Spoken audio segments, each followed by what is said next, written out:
ეს არის Ford Bronco Sport-ი და სანამ ამ ვიდეოს დავიწყებთ, უნდა შეგახსენოთ, რომ დაწეროთ კომენტარი, გამოიწეროთ ჩემი არხი, ამ ვიდეოშიც სოკარის პრემიუმი უნდა გავაჩუქოთ.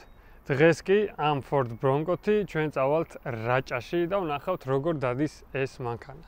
ეს არის Ford Bronco Sport-ი და სანამ ამ მანქანაზე გეტყოდეთ, უნდა გითხრათ, რომ არსებობს ორი სახის Bronco.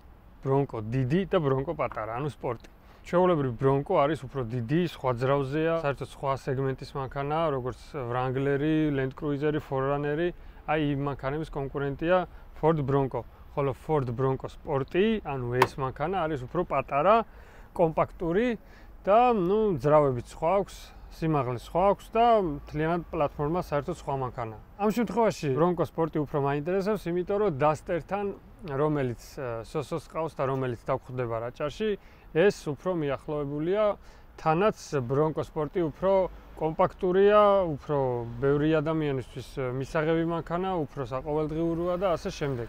რაც უნდა ითქვას არის ის, რომ ნებისმიერი Ford Bronco, რა თქმა უნდა, დიდიც და ესეც სპორტებიც არის ყველა სტანდარტულად 4x4-ზე.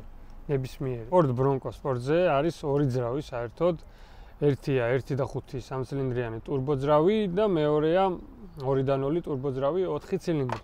ჩვენ შემთხვევაში არის 1.5-იანი სამცილინდრიანი, ძირითადად MyAuto-ზე რაც ვნახე, ძირითადად მაინც 1.5-იანებია, 1.2-ია, 2.0-იანი მარტო. ეს ძრავები უფრო მეტი იქნება და, ჩვენც ეს ძრავი გვყავს, ვნახავთ როგორ ივლის. ესე იგი, 1.5-იანს აქვს 191 ცხენის ძალა და 255 ნიუტონ-მეტრი, ხოლო 2.0-იანს აქვს 250 ცხენის ძალა და 375 ნიუტონ-მეტრი. რა თქმა უნდა, 2.0 ბევრად უფრო კარგად დადის, თუმცა უფრო მეტი მაინც 1.5-იანი იქნება და ჩვენც 1.5-იანი გვყავს. ამ შემთხვევაში წვას რაც შეეხება, ტრასაზე დაახლოებით 7.5 უნდა, ქალაქში 9, მონაცემებით ესე არის.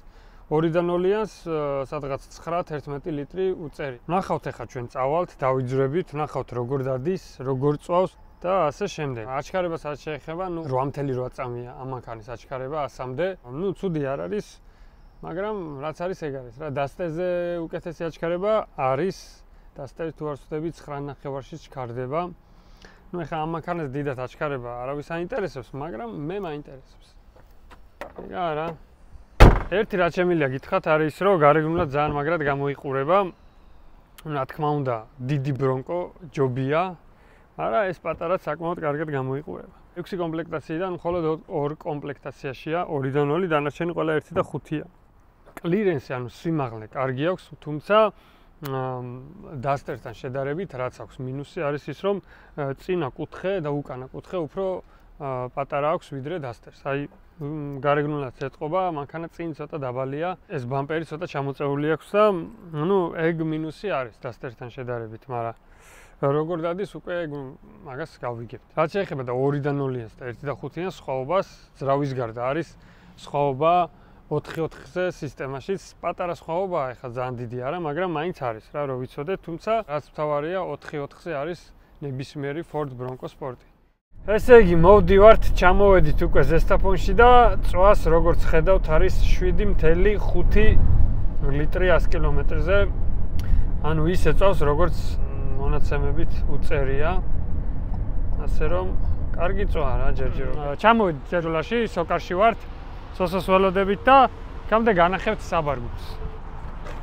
ესეთი ზომის საბარგულია. საკმაოდ ტევადია, მინდა გითხრათ.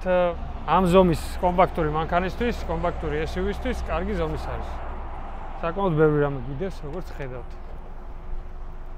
და ასევე კარგია, რომ უკანა შუშად შეგვიძლია გამოვაღოთ და ამის ახთა აღარ დაგვრჩირდება. ესეც კაია. ესაც უკანა მხარე, ესე იგი, ვერ ვიტყვი ახლა ძალიან ფარცეთ ვართ აქ, მაგრამ მანქანაც არ არის ძალიან დიდი ზომის და რავი, კარგია რა, მისაღებია.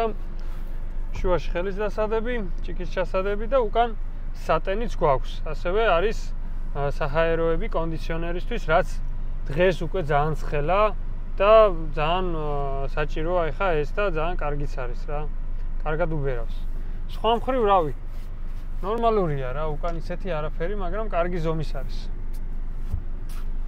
რაც შეეხება წინამხარეს, საშუალო ზომის არის ინტერიერი. ხო, მასალებს რაც შეეხება, ტყავისაჭე არ გვაქვს, აქაც პლასტმასია და ნუ ამ კომპლექტაციაში ტყავი და მსგავსი ლაქშერი ოფციები არ გვაქვს. რაც შეეხება სიჩქარეების ბერკეტს, არის ესეთი, რომელსაც ცოტა მიჩვევა უნდა და მე უკვე ძალიან მარტივია ჩეკების ჩასადები, სათავსო და მართვის რეჟიმები, goat modes ასე აწერია. გვაქვს 5 რეჟიმი, ნორმალი, ეკო, სპორტი, ველი და ქვაღორღი ქვიშა. ხო, სხვა ისეთი აქ არაფერია. ცოტათი უფრო დიდია, ვიდრე ჩვენი დასტერი.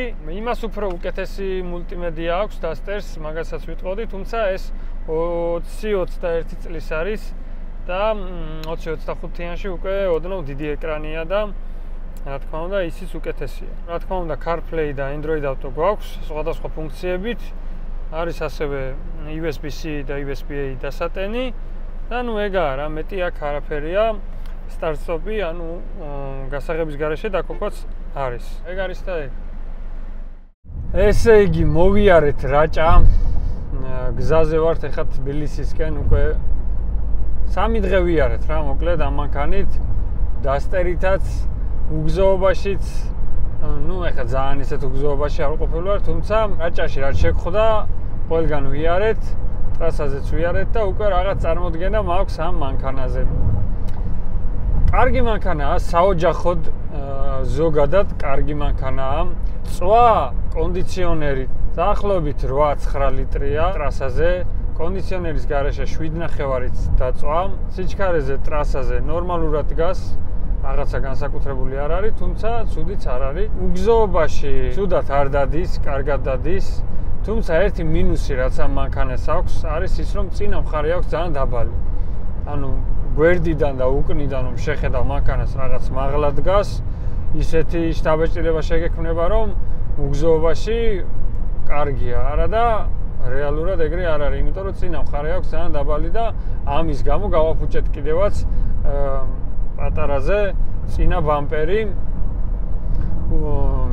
ესე სოფლის გზა იყო, სადაც მივდიოდი, წინ დასტერით ვიყავი მე და უკან ეს მანქანა მოდიოდა და პატარა ტრამპლინივით იყო ძალიან ისეთი რა. დასტერი ჩვეულებრივ გადავიდა და ამან წინა მხარე მიარტყა და გააფუჭა რა, მოკლედ. ეგ ძალიან ცუდია რა. ეხლა 4-4-ზე სისტემა როგორია, ნორმალურია რა. ჩვენ რაც დაგვჭირდა, ნორმალურია, თუმცა ნუ რა გინდა 4-4-ზე თუ წინა მხარე ეხოხიალა, ნუ აზრი არ აქვს. ამიტომ ეგ დიდი მინუსია რა. დანარჩენი სხვა მხრივ კარგი მანქანაა. ზოგადად საოჯახოდ ეს მანქანა კარგია. ხანდახან ქალაქიდან გასასვლელადაც საკმაოდ კარგია, კარგი ფართი აქვს, კარგათაც დადის, უგზოობაშიც ცუდი არ არის, თუმცა თუ უგზოობაში ხშირად იყვარს სიარული, ნუ არ არის რა, წინა მხარე აქვს ძალიან დაბალი, ანუ ცოტა ისე უნდა იარო, რამეს არ გამოედო. დასტერში ეგ არ არის, არაფერს არ ეხება მანქანა, წინა კუთხეც მაღალი აქვს, უკანაც მაღალია და ნუ ეგ დიდი პლუსია. არის ეს ბრონკო სპორტიც ასევე უფრო მაღლები, რომელიც არის, წინა მხარეს ცოტა სხვანაირი აქვს, სასკვაჩი ქვია, თუ არ ვცდები და ის კარგია, მაგრამ ნუ ეხა ესე ნებისმიერს ბრონკოს დაადებ და იყიდი, ეგრე არ არის და ის უფრო იშვიათია.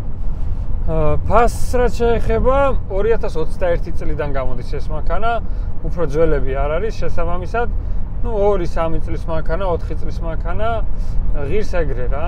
16-20-ის ფარგლებში გააჩნია, შეიძლება 23-24-იც კი ძრავზეა უფრო დამოკიდებული 2-დან 0-ები შედარებით მეტი ღირს და კომპლექტაციაზე. ჩვენი კომპლექტაცია ცოტა დაბალია, რაღაცეები არ აქვს, კომფორტი დიდად არ აქვს, თუმცა რაც აუცილებელია მანქანისთვის, CarPlay, ეკრანი, რაღაცა უსაფრთხოების სისტემები, ეგენი ყველაფერი გვაქვს.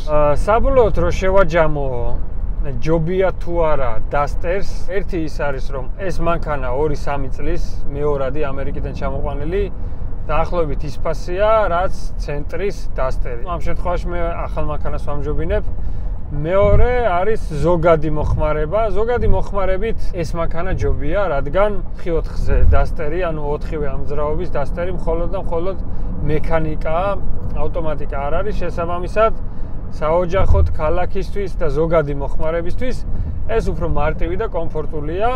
ამასთანავე ფართიც საკმაოდ კარგი აქვს და ცოტათი უფრო მეტი ვიდრე დასტერს ასევე საბარგული. რაც შეეხება უკვე უგზოობას, აშკარად უგზოობაში დასტერი ბევრად უფრო კარგია, უფრო მოკლეა, უფრო მაღალია, სისტემაც საკმაოდ დახვეწილი აქვს უკვე, წინათაობის დასტერი არ ვიცი, აი მაგაზე ვერაფერს გეტყვით, თუმცა ეს ახალი დასტერი არის საკმაოდ კარგი, საკმაოდ კარგად დადის მანქანა, არაფერს არ ეხება, არც წინ, არც უკან და კომფორტულია რა, ეგ რაც შეეხება ძრავს, ეგეც კარგია, რადგან როგორც იცით, დასტერს პატარა ელექტროძრავი აქვს და ის ეხმარება უგზოობაში სასიარულოდ. თუმცა თუ ეხა მაინც და მაინც გათვლა არ გაქვთ თქვენ უგზოობაზე, რაღაც რთულ გზებზე, ეს ბრონკოც თავისუფლად გატარებთ, კომფორტულად, ფართედ, ბევრს არ წოვს და ასე შემდეგ.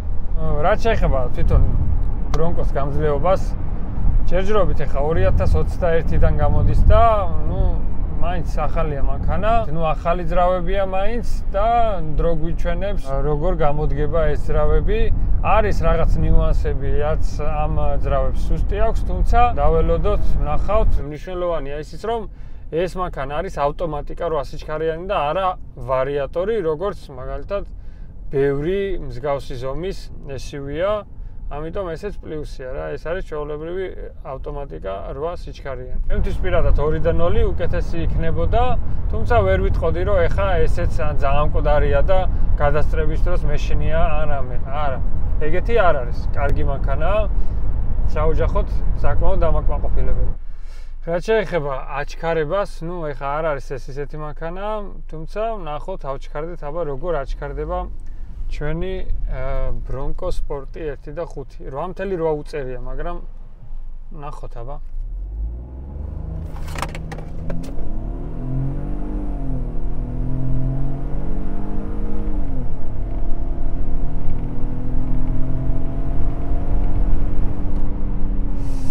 ო, 8.8-ის რა გითხრათ? 9.63, მოდი კიდევ ერთხელ ვცადოთ. აქვე, მოიცადე.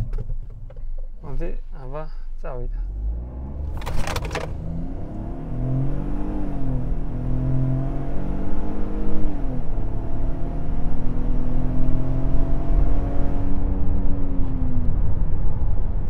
რვამთელი 74.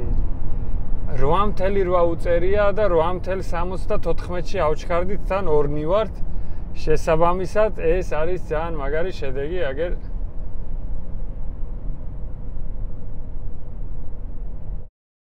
ძალიან კარგი შედეგია და რა ვიცი, აბა, კარგად ჩქარდება, ეხლა ვერ ვიტყვი რომ ძალიან სწრაფია, თუმცა ამ ძრავისთვის საკმაოდ კარგი შედეგია. შედარებისთვის ჩვენს დასტერს 9 და 5 უწერია, ანუ იმაზე უფრო სწრაფია ესე სწორზე, თუმცა კარგია რა.